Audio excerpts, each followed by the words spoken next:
Hello, everyone. Welcome to New Brunswick. Today, I'm Charlie Cradaville, and we are starting our series of interviews with some of the candidates that will be appearing on your ballot this June 10th for the primary election. Today, it's our honor to have with us the mayor of Jersey City and a candidate for the Democratic nomination for governor of New Jersey, Mr. Steve Fulop. Thanks for joining us today. Thank you for having me. I appreciate it. Yeah, so you're actually a product of Middlesex County, right? You grew up in the next town over, Edison. Tell us about your time growing up across the river. My family, when they immigrated here, settled ultimately in Edison. I went to J.P. Stevens. Went to K through 8 actually in a Jewish school in Highland Park. So familiar kind of with the logistics over here. And then graduated J.P. Stevens. Spent my whole life in Edison. My parents moved out like 5-6 years ago to Hackensack just to downsize. And Edison was a phenomenal place to grow up. Middlesex County was a great place to grow up. You know, I have all my memories of soccer and friends, and it was great. I hope that my kids have a similar experience. Ultimately, it'll be different in Jersey City, of course, but with regards to the ability and friends and the type of community that Edison was terrific. Cool. And any fond memories of New Brunswick in your days? Like New Brunswick mostly was my older brother went to Rutgers, so he was a couple years older than me. So he was in a fraternity here. So I remember in my days in high school trying to like join him at like fraternity stuff and like that sort of stuff. So spending some time here and him, you know, like introducing me to like the grease trucks and all that stuff. So familiarity with that. And, my experiences in Middlesex were mostly East Brunswick, Sayreville, where I played soccer, Edison, Metuchen, where my synagogue was, and then Highland Park, where my early years were. So and Woodbridge as well, because I had like a lot of interaction with Woodbridge for a variety of reasons. But yeah, so I mean, Middlesex is a place I feel totally comfortable.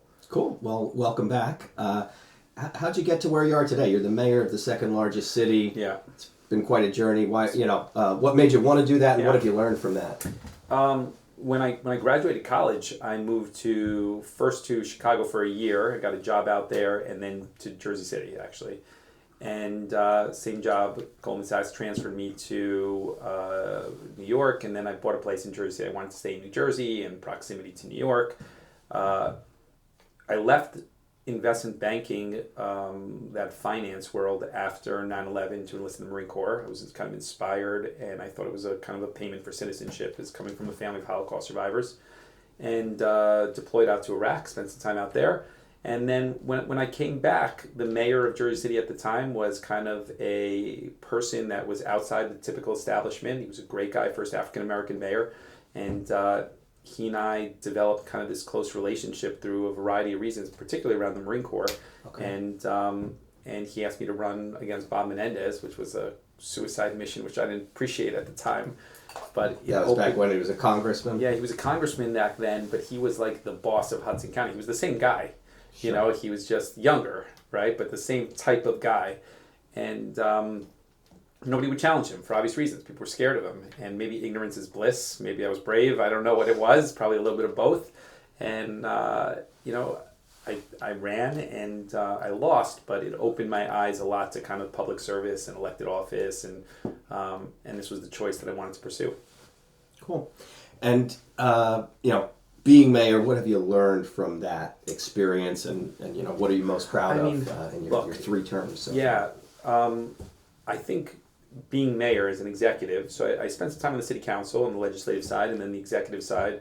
I think it's the most important qualification for being a governor. Like, there's a skill set as far as being an executive and understanding the levers around that. Jersey City has been one of the best Renaissance stories in the country. We have been the laboratory of change for New Jersey. We've led on housing, affordable housing, social service issues. We've built new shelters, environmental justice, police reform. I mean, we've been at the forefront of it.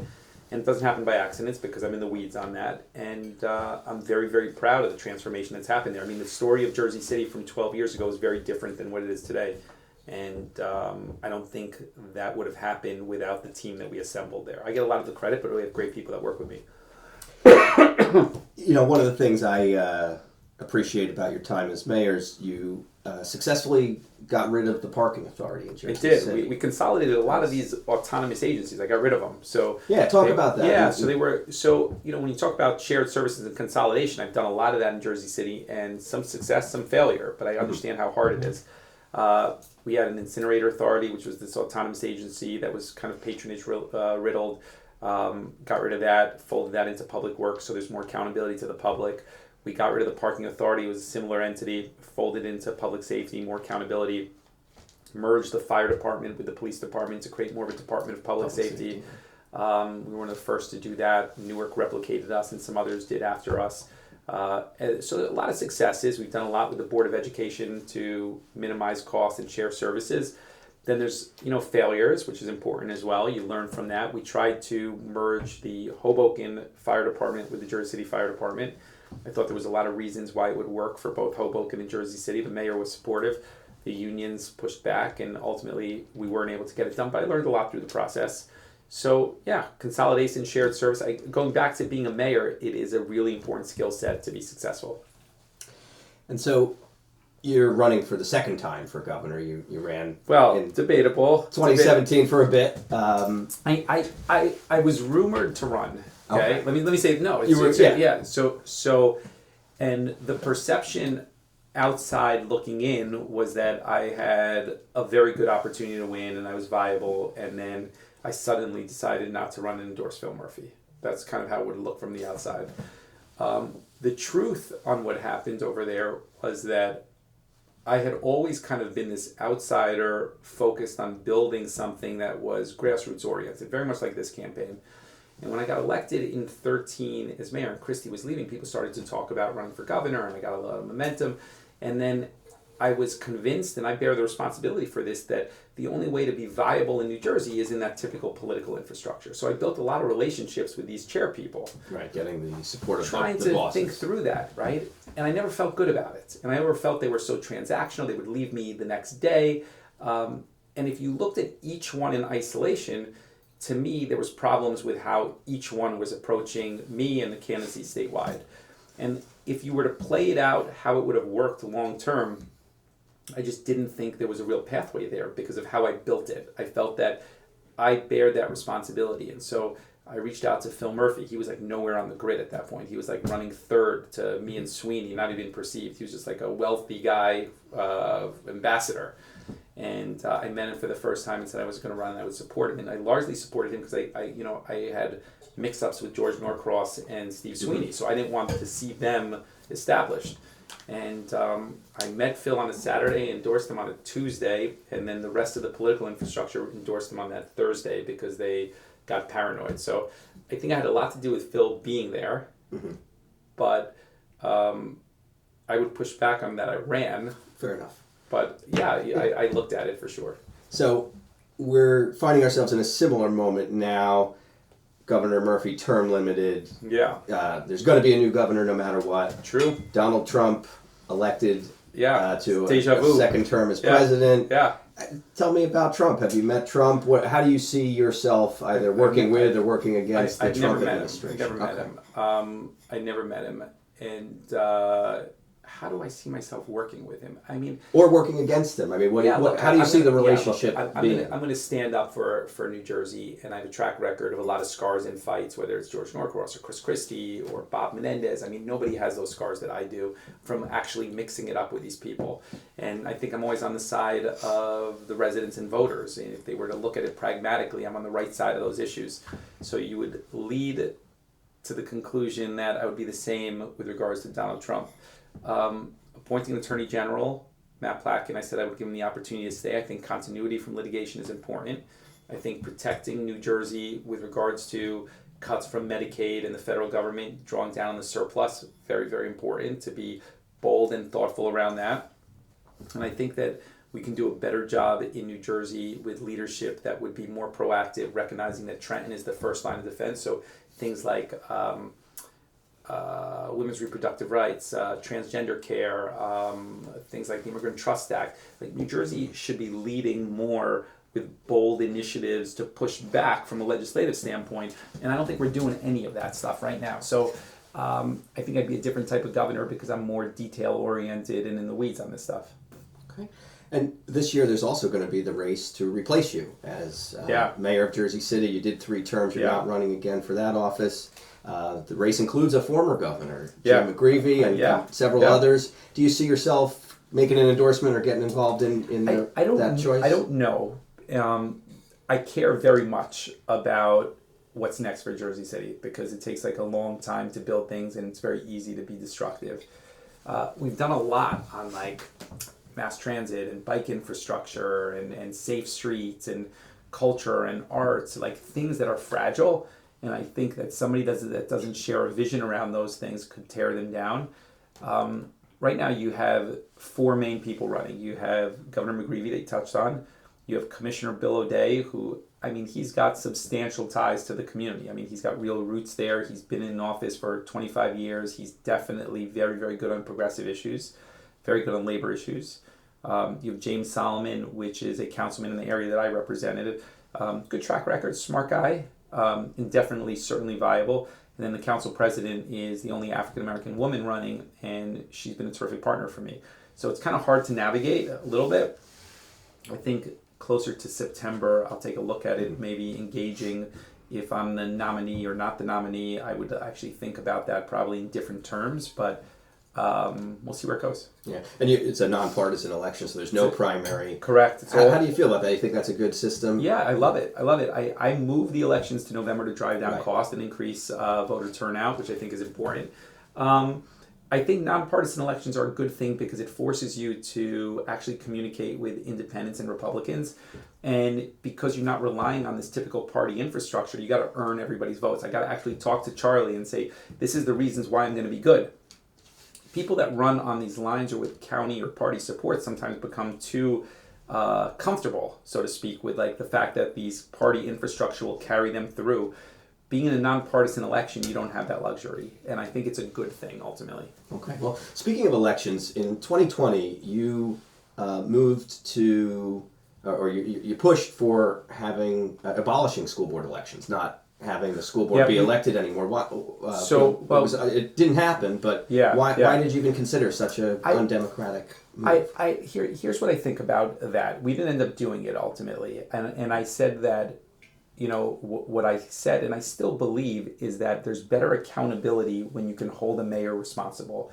And I wasn't going to do it for me. I was actually going to implement the change for the next mayor. That was the ultimate objective on this. So I think the policy is a good policy. I didn't want it to be perceived in any way that I was doing something to benefit me. So I was going to do something that only started when the next mayor came in. But the reality of the situation is that most people don't know who their Board of Education members are. They don't. And most people blame the mayor for everything that happens. And the mayor gets a lot of benefit also and praise for things that happen, sometimes undeserved on both sides.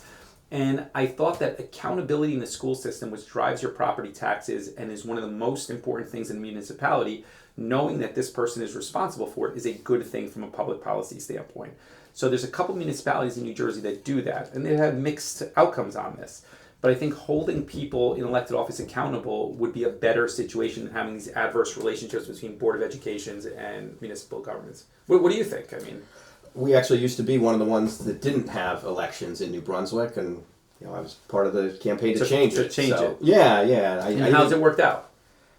It's I think it's better, but it has not resolved all the problems. I think part of the issue in New Brunswick, is that you've had mayors that have been here for long periods of time, so change is good. So part of the problem is that people get comfortable in the seats, right? And you don't have a perspective of that these seats are borrowed or rented by the public to us, and it's not owned by us, right? And I think in New Brunswick, you've had really, and in a lot of places in Middlesex, as a matter of fact, you've had really long-term mayors. People get complacent. And maybe they're not thinking always about how to be innovative and how to use these things in a positive way. So that's why that system that you had before maybe wasn't the best for this functioning mayor and government, but it probably is, I think, just a better system if you have a forward-thinking mayor. I mean, look, I could run for mayor again in Jersey City, and I think I could win. I'm not, because I think change is a good thing regardless of the outcome of the governor's race. And I could see in my own thought process, like with those first term, you have like a ton of ideas. I want to change this. I want to do that. And I'm still excited about the job, but I approach it in a different way. And I think that initial excitement about change and aggressive on this is healthy for a city.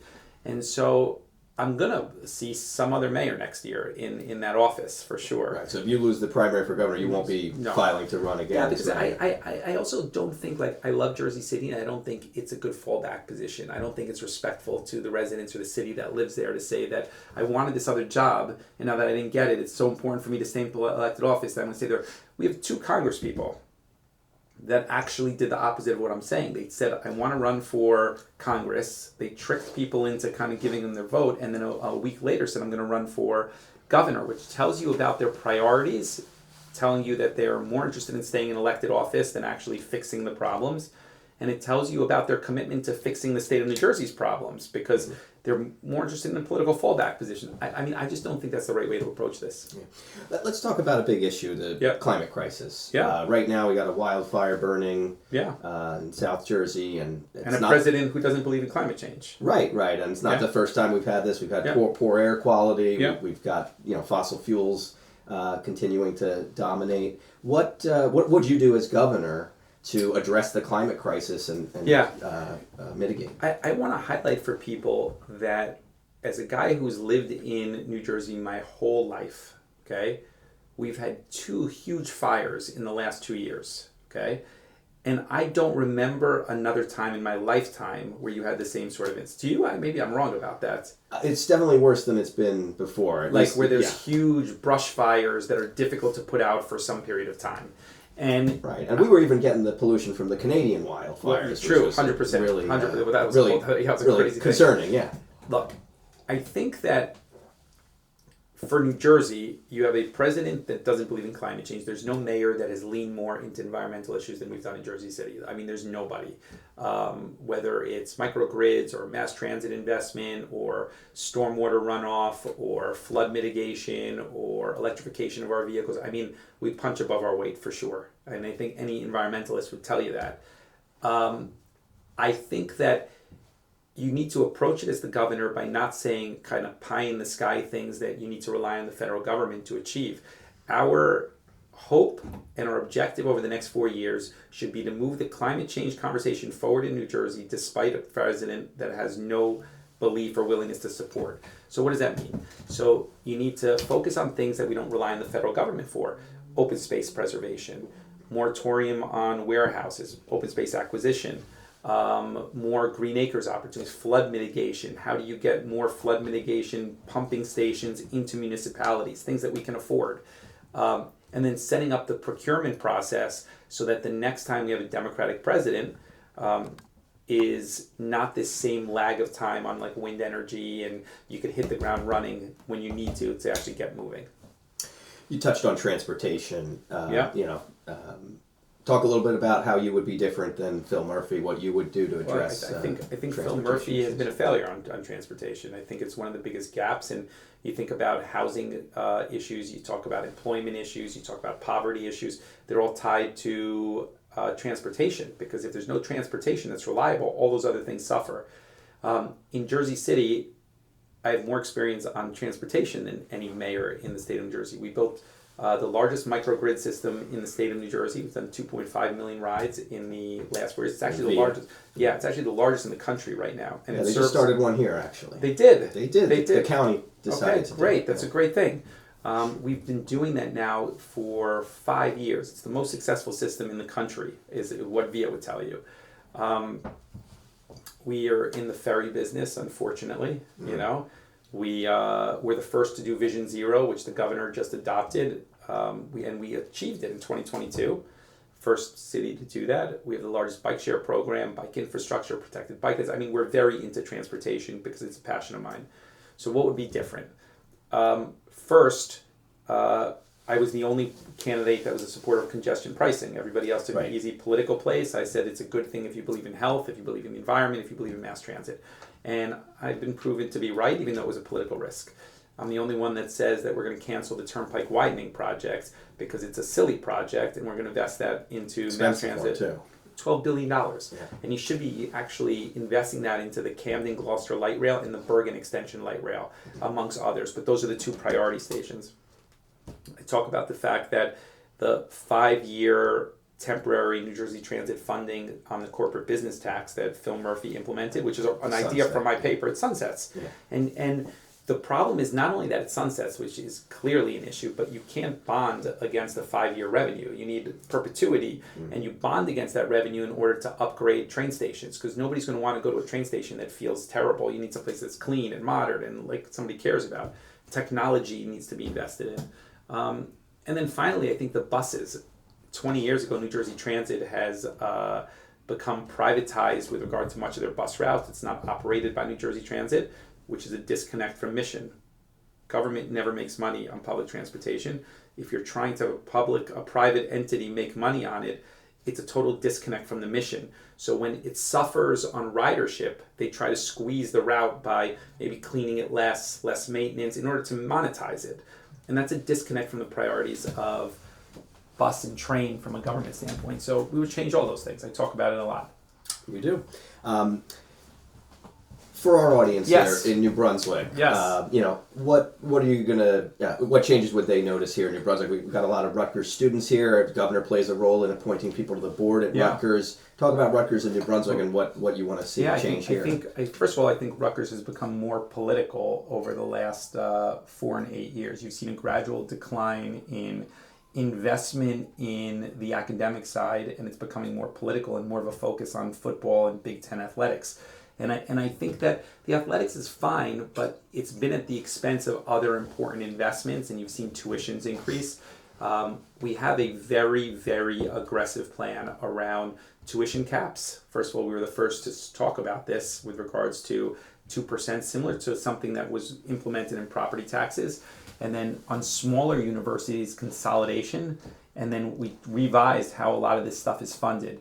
And then most importantly, you got to have less political hacks on these boards. Ultimately, they become more and more politicized, whether it's the Horizon board. You don't have insurance executives there or people that are healthcare executives. You have former politicians. The BPU, same thing. The Rutgers board, the same thing. All these things are like retirement homes for political people. You got to change that, really. Okay. One thing that you've done in your campaign is you've chosen to support candidates for assembly. Yeah. The state assembly. Really important. Yeah, including one right here, Loretta Rivers. She's terrific. And talk about that strategy and the candidates you've chosen to support and why. So the way I look at it is that primaries are healthy. They create better candidates. They create better dialogue, more accountability to the public. And, we've learned that in a couple of different ways. First of all, we learned it on the federal level with Joe Biden for sure. And we should have had a primary process. We all knew we should have had. We didn't. And we paid the price for that, right? Because it became apparent that maybe he wasn't capable of the job late. And then Kamala had a short runway to run a campaign. We've also learned primaries are important here in New Jersey. You have a legislature that rolls back Oprah, public records access, that rolls back election finance reform. Thousands of activists go down to Trent and say, don't do this. It's a bad idea. And then they still vote for it because they're not accountable to the public. They feel they're accountable to a political boss. If they had a primary where they thought they would lose, I promise you they'd be thinking more about the voter than the person. Loretta is a person that came to us via community activists in the Piscataway area. She's somebody that has focused her life on building housing for less fortunate people. She is very involved in the Piscataway reform initiatives, and she is somebody that anybody who looks objectively at her resume would say, I would be proud to have her represent me in Trenton, and I'm going to do everything I can to get her over the goal line. So speaking of housing, one of the biggest issues. You've brought a significant number of new units online. Yeah. There's also a lot of Jersey City's known for being a pricey place to live. Yeah. What are your thoughts on gentrification, and what would you do as governor to address the cost of housing? I think there's two things. I think, first of all, Jersey City's prices have escalated, as has Newark and Hoboken and the entire region, because New York City is not building enough, and you don't have enough of a cohesive plan for the region in order to force building. and you have this NIMBYism, not my backyard mentality, that has totally co-opted housing growth in New Jersey, and thus you have a shortage of housing, and that is decreased supply, demand is high, thus prices go up, okay? So I think at the core, you need to have a statewide plan, statewide goals, and clear initiatives. We have outlined the most comprehensive detail housing initiatives of any candidate because I know and I have experience on this. Also, I've been very clear because I think it's important from a reform standpoint. Sheena Collin is the lieutenant governor that I will be running with. She is the head of the American Planning Association for New Jersey. She is an unbelievable mayor in a suburban town, South Orange. Complements my skill set very well, and her entire track record, Charlie, is around housing. She's done a lot of good things, but she would tell you that is her jam, that is her thing, that is like where she excels. And we are going to be an administration that is smart about growth and that has a track record about it. Yeah, are there specific things you would do differently than, say, the current governor? Look, I testified in Trenton. I think today you have places like Jersey City, Newark, Hoboken that don't participate in affordable housing obligations. I think that's really important. I think that most of the state grants, that $2 billion that were set aside, focus on places like Jersey City, Hoboken, Newark, instead of incentivizing areas that are more suburban and need deeper incentives to build the housing supply. I think that we need to be thinking more about the middle market and revisiting kind of some of those quotas on how and where people live. I mean, we got a kind of a detailed plan, how you sell tax credits, who can apply for them, how that works, all important. I think that building 68 or approving 68,000 units in Jersey City, being the backbone of growth for New Jersey, you learn a thing or two. So, we've outlined a really comprehensive plan that I think nobody else can come even close to. Let's move to cannabis. It's when Phil Murphy took office, marijuana was criminalized. It's changed. It's become a business, a legal industry. How would your approach differ on legalized cannabis, and maybe talk about Jersey City and what you did there? So, first of all, the first place in New Jersey to decriminalize cannabis was Jersey City. Okay. And New York Times wrote a story about it. I mean, people who are watching could actually Google that, and we're very proud of that. When cannabis was approved in the legislature, most municipalities, despite the fact that it was approved overwhelmingly in the state, a lot of municipalities barred it, and then you'd have these mayors that set artificial limits. They'd be like, we're going to have 2 dispensaries in our town. We're going to have 7, based on no metric, just based on what the mayor feels, right? We've taken a different approach because that approach of arbitrarily saying we're going to have 1 or 5 or 7 became very political with donors and access on who gets approved for those licenses in certain areas. And it totally went away from the intention of minority communities having access because they were disenfranchised or criminalized over cannabis for decades. So in Jersey, we've taken a different approach. We didn't set caps. We didn't let the politics factor into it. What I've done is said, let's let the market decide what is the right number of dispensaries. So we approve them based on that. We don't have any issue with the number. And we let the ones that are good, they're going to excel, and the ones that are poor are going to by themselves fail. And over time, the market will regulate itself. And I think it's a healthier way. It's a less political way, less influential from the political donor side, and healthier towards cannabis growth. I think that Phil Murphy has made a mistake on home grow. I think home grow should be allowed. I think that he's been people should be able to grow their own. Yeah. I think that, and I think that he's been very slow. The whole trend has been slow to adopt regulations and move forward on whether it's consumption lounges or even basic dispensaries. This thing shouldn't take 4, 5, 6 years. The reason that it did is beyond me, and it's the same reason that we haven't been able to get wind energy going, because we were very slow with implementation. We need to do a better job in Trenton of connecting dots and moving forward on initiatives beyond the press release. Okay. Also on cannabis, you've got a bit of a battle with some people in your police department. You are taking the stand that what do you think? Police officers shouldn't be able to, do you have an opinion on use it?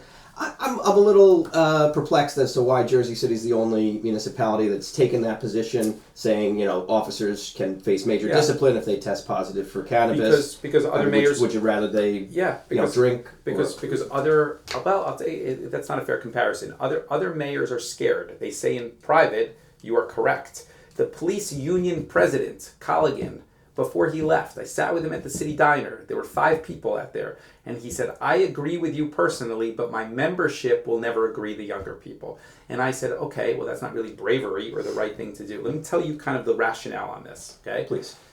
Cannabis is different than alcohol, where alcohol, I can give you a test right now and tell you if you are intoxicated from drinking alcohol an hour still or 5 hours still under the influence. Cannabis, you can't do that. You can't differentiate if somebody consumed cannabis an hour before a shift, a day before a shift, or a week before a shift, but it stays in your system for 30 days, okay? Mm-hmm. There's no way to test that. There's no way to regulate that. Today, it is a matter of time before somebody tests positive after making a split-second judgment call around life or death from a police standpoint, because we see that all the time. Okay, that somebody makes a judgment call, and anytime they use their firearm, they automatically go for drug tests and to make sure blood screening. And if they test positive for something, tons of litigation will ensue afterwards. Right. So you see it as a liability. It's a huge liability, let alone a risk to the public. Now, cannabis is a Schedule I drug according to the federal government, period. I don't agree with that, but that's what it is today. The ATF, the rules around who can have a firearm, which the city of Jersey City signs off on, you, meaning me, and the city needs to sign off, as well as the police officer, that they are not knowingly consuming any Schedule I drugs. Okay? So there is a direct conflict between the ATF regulations to provide a person a firearm versus their ability to do a police and consume cannabis. Those things are in conflict by law. We have said to those police officers, you could have a desk job. You just cannot carry a firearm. And that is the rub of our litigation there. Now, that's the legal side of it. Let me tell you the practical side. Every other state in the country, including New York, that has legalized cannabis has carved out different professions that they say this person should not be allowed to use cannabis. Okay?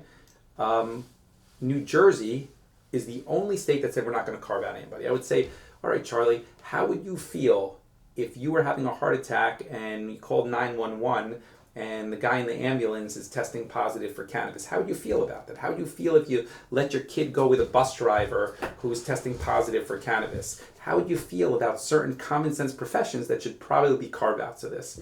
And so I think that we're on the right side of this, and we're going to win in federal court because it's clear as day. But other mayors agree with me. They just don't want to say it publicly. Okay.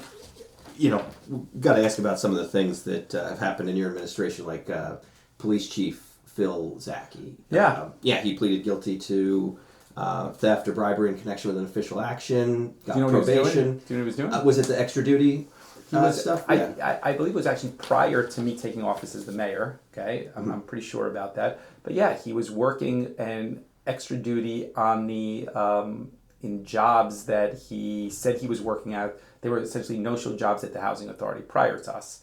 Now, I will tell you this. When I came in, we changed the police department dramatically. I mean, we've created more discipline, more accountability. We've terminated more police officers than anybody. We brought in an outside police director. And you'd be hard to argue that we haven't reformed the police department more than any other municipality in New Jersey. But the reality is that reform takes time, and you got to change some of these habits. Those sort of things, I was the first to say that Zaki should be held accountable for this.